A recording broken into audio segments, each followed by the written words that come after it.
So guys, we need a hack project for this year, right? And I've got a brilliant one for you.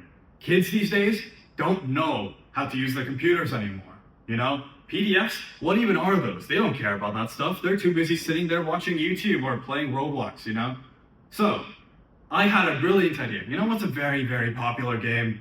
Minecraft. And you know what's a concept that every kid should know? Programming. So, what if we put Python in Minecraft? Well, we can come up with a better idea than that, right?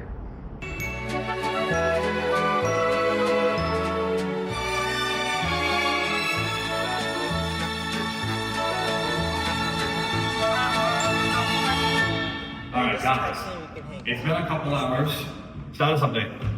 Sure you guys have got it working by now? Yeah? No. No. No. What do you mean no? No. Guys.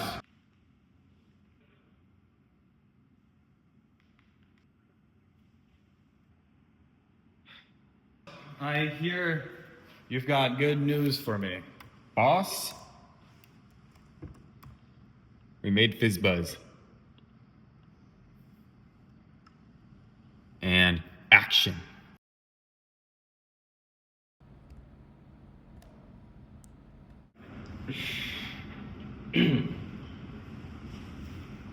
So the transpiler is written from scratch in Kotlin. And there are like three main phases.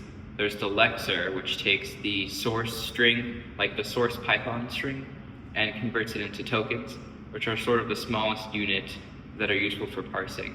And then it goes through the parser stage, which takes those tokens and converts them to an abstract syntax tree. And after the parsing, we go into the generating phase where we take the abstract syntax tree and we turn it into a, we transform it into the Minecraft functions. I spent my hackathon, Minecraft Wiki, looking at the Minecraft command language so that I can find out how to take a while loop in a normal language and turn it into the mess that it is in the Minecraft command language. The command language is not simple. It is very unfriendly and unintuitive.